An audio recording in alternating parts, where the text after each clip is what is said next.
Uma produção WGBH Boston associada a Harvard University. Qual a coisa certa a fazer?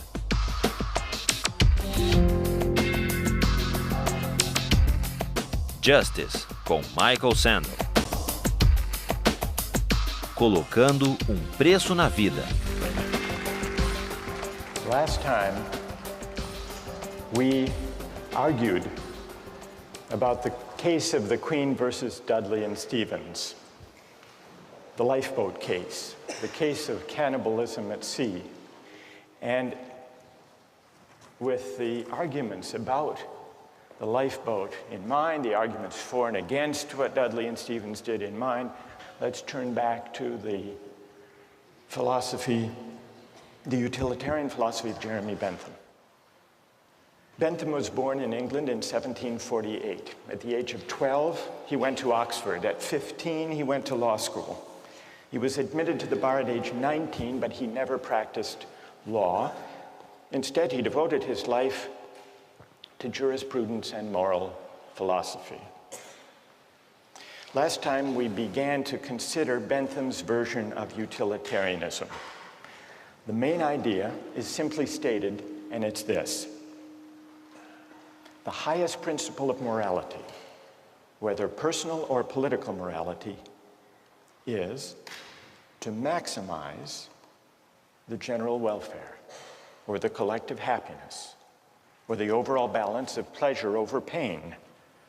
In a phrase, maximize utility. Bentham arrives at this principle by the following line of reasoning. We're all governed by pain and pleasure. They are our sovereign masters, and so any moral system has to take account of them. How best to take account? By maximizing. And this leads to the principle of the greatest good for the greatest number. What exactly should we maximize? Bentham tells us happiness, or more precisely, utility. Maximizing utility is a principle not only for individuals, but also for communities and for legislators. What, after all, is a community? Bentham asks. It's the sum of the individuals who comprise it. And that's why, in deciding the best policy, in deciding what the law should be, in deciding what's just, citizens and legislators should ask themselves the question, if we add up all of the benefits of this policy and subtract all of the costs, the right thing to do is the one that maximizes the balance of happiness over suffering. That's what it means to maximize utility. Now, today, I want to see whether you agree or disagree with it. And it often goes, this utilitarian logic, under the name of cost-benefit analysis, which is used by companies and by governments all the time. And what it involves is placing a value, usually a dollar value, to stand for utility, on the costs and the benefits of various proposals. Recently in the Czech Republic, there was a proposal to increase the excise tax on smoking. Philip Morris, the tobacco company, does huge business in the Czech Republic. They commissioned a study, a cost-benefit analysis of smoking in the Czech Republic. And what their cost-benefit analysis found was the government gains by having Czech citizens smoke. Now, how do they gain? It's true that there are negative effects to the public finance of the Czech government because there are increased healthcare costs for people who develop smoking-related diseases. On the other hand, there were positive effects, and those were added up on the other side of the ledger. The positive effects included, for the most part, various tax revenues that the government derives from the sale of cigarette products, but it also included healthcare savings to the government when people die early, pension savings, you don't have to pay pensions for as long, and also savings in housing costs for the elderly. And when all of the costs and benefits were added up, the Philip Morris study found that there is a net public finance gain in the Czech Republic of $147 million. And given the savings in housing and healthcare and pension costs, the government enjoys a savings of over $1,200 for each person who dies prematurely due to smoking. Cost-benefit analysis. Now, those among you who are defenders of utilitarianism may think that this is an unfair test. Philip Morris was pilloried in the press, and they issued an apology for this heartless calculation. You may say that what's missing here is something that the utilitarian can easily incorporate, namely, the value to the person and to the families of those who die from lung cancer. What about the value of life? Some cost-benefit analyses incorporate a measure for the value of life. One of the most famous of these involved the Ford Pinto case. Did any of you read about that? This was back in the 1970s. Do you remember what the Ford Pinto was, a kind of car? Anybody? It was a small car, a subcompact car, very popular. But it had one problem, which is the fuel tank was at the back of the car. And in rear collisions, the fuel tank exploded. And some people were killed, and some severely injured. Victims of these injuries took Ford to court to sue.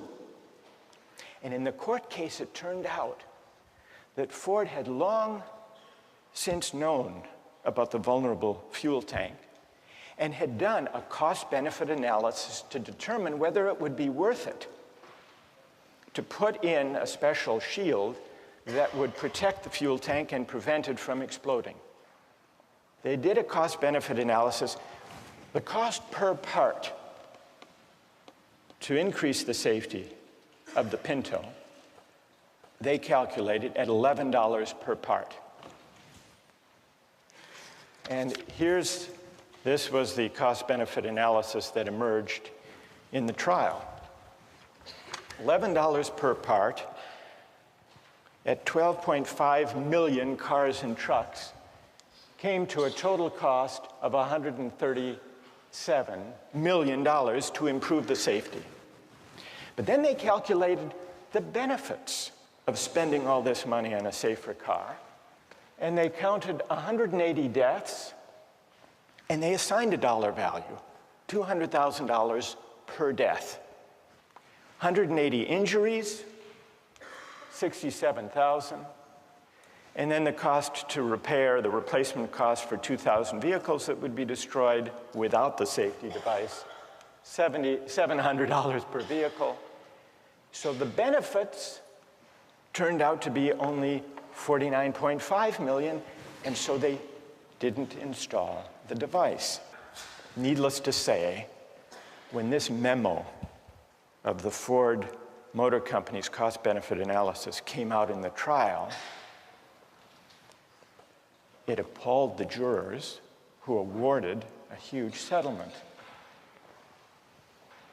Is this a counterexample to the utilitarian idea of calculating? Because Ford included a measure of the value of life. Now, who here wants to defend cost-benefit analysis from this apparent counterexample? Who has a defense? Or do you think this completely destroys the whole utilitarian calculus? Yes? Okay, well, I think that, once again, they've made the same mistake the previous case did, that they assigned a dollar value to human life. And once again, they failed to take account things like suffering and emotional losses by the families. I mean, families lost earnings, but they also lost a loved one, and that is more valued than $200,000. Right. And wait. That's good. What's your name? Julia Roto. So if 200,000, Julie, is too low a figure because it doesn't include the loss of a loved one and the loss of those years of life, what do you think would be a more accurate number? I don't believe I could give a number. I think that this sort of analysis shouldn't be applied to issues of human life. I think it can't be used monetarily. So they didn't just put too low a number, Julie says. They were wrong to try to put any number at all. All right, let's hear someone who you have to adjust for inflation.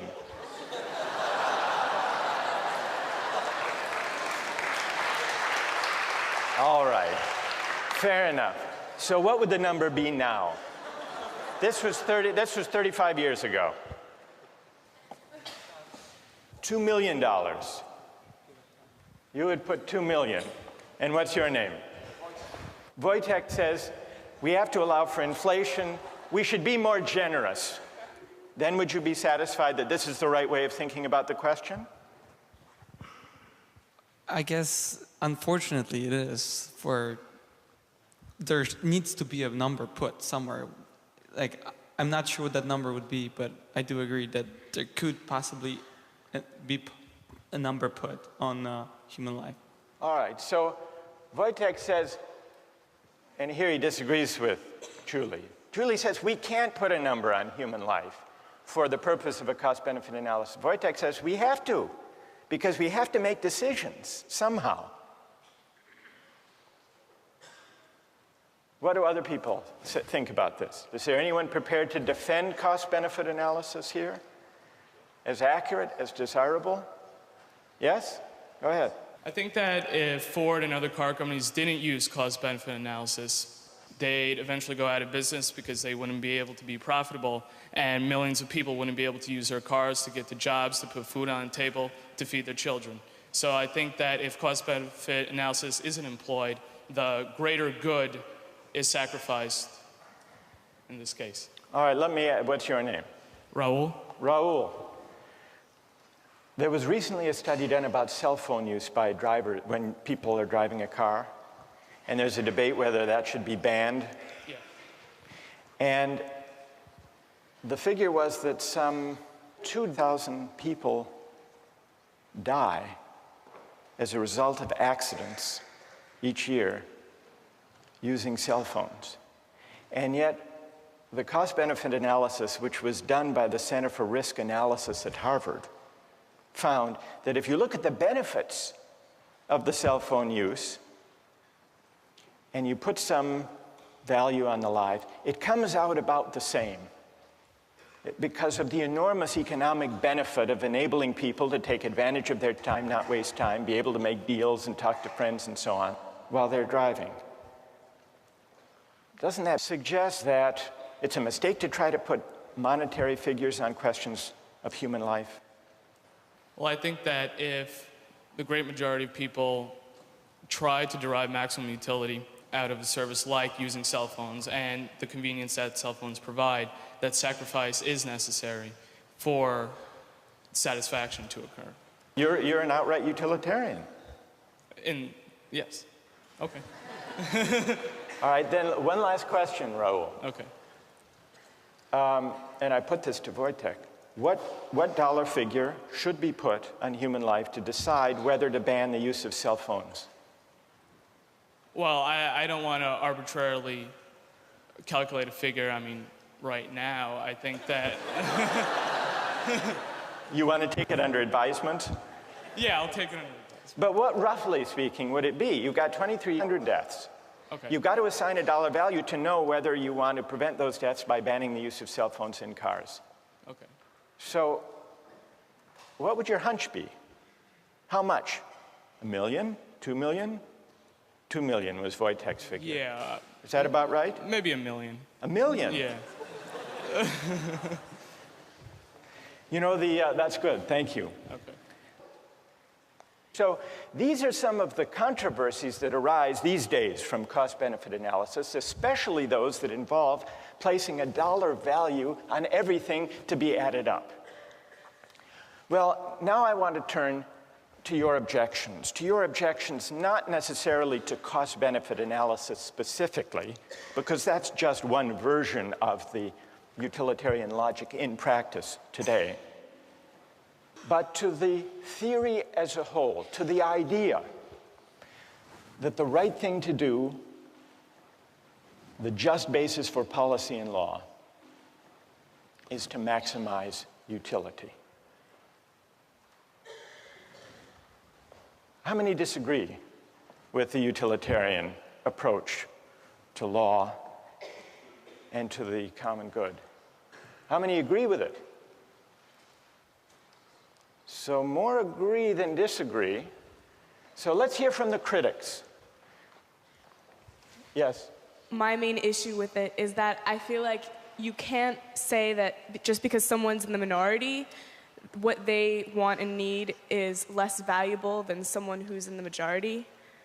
So I guess I have an issue with the idea that the greatest good for the greatest number is okay, because there's still, what about the people who are in the lesser number? Like, it's not fair to them. They didn't have any say in where they wanted to be.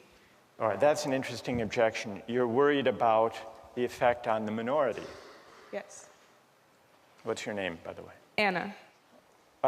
Who has an answer to Anna's worry about the effect on the minority? What do you say to Anna?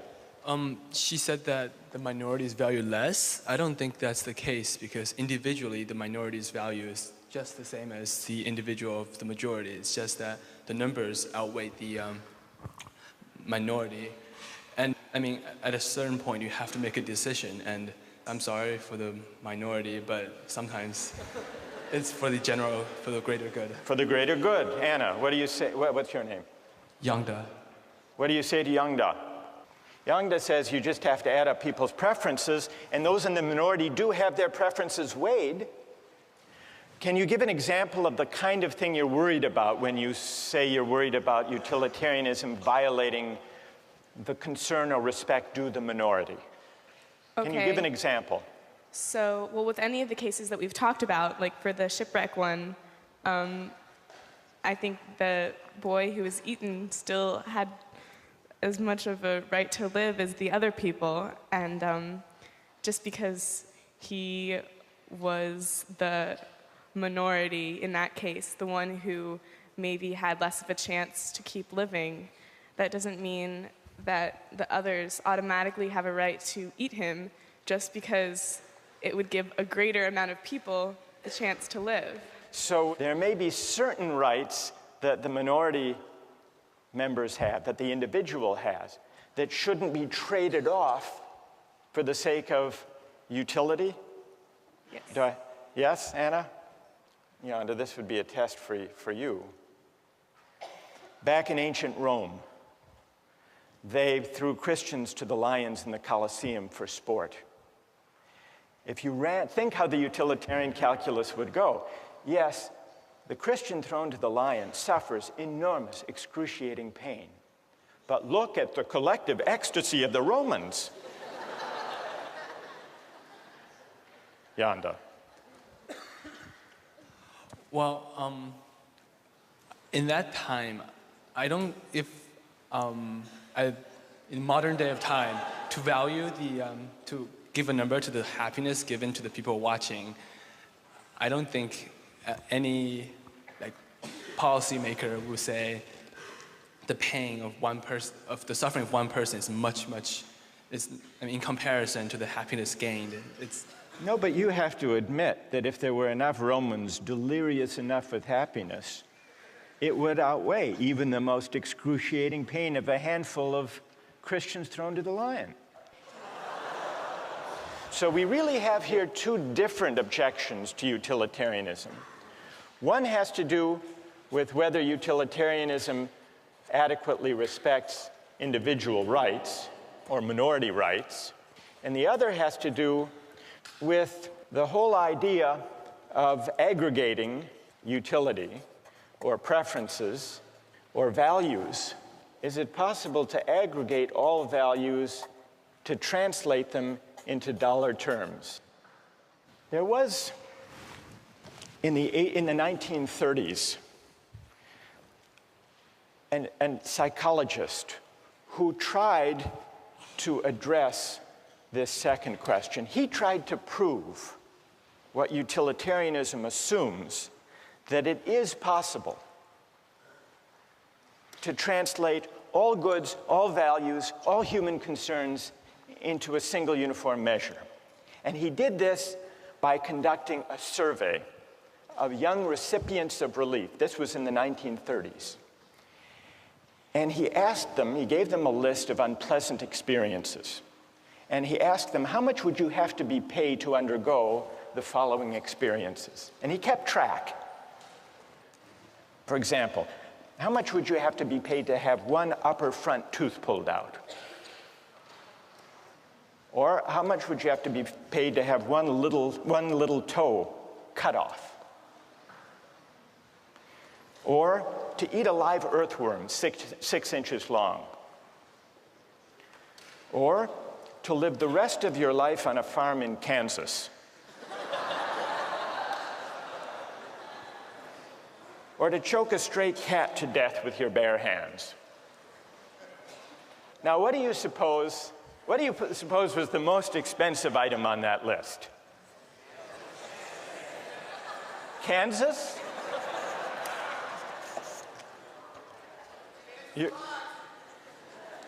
You're right, it was Kansas. For Kansas, people said they'd have to be paid $300,000.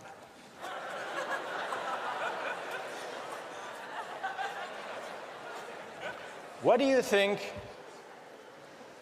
was the next most expensive? Not the cat. Not the tooth. Not the toe. The worm. People said you'd have to pay them $100,000 to eat the worm. What do you think was the least expensive item? Not the cat, the tooth. During the Depression, people were willing to have their tooth pulled for only $4,500. Now, here's what Thorndike concluded from his study. Any want or satisfaction which exists in some amount and is therefore measurable. The life of a dog or a cat or a chicken consists of appetites, cravings, desires, and their gratifications. So does the life of human beings, though the appetites and desires are more complicated. But what about Thorndike's study? Does it support Bentham's idea that all goods, all values can be captured according to a single uniform measure of value?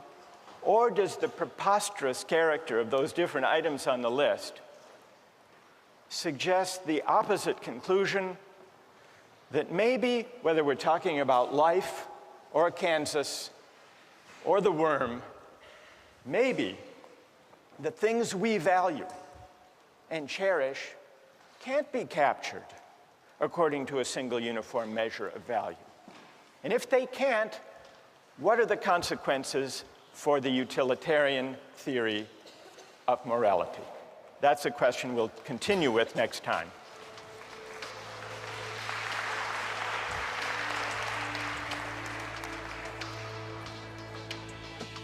All right, now let's take the other part of the poll. Which is the highest experience or pleasure? How many say Shakespeare?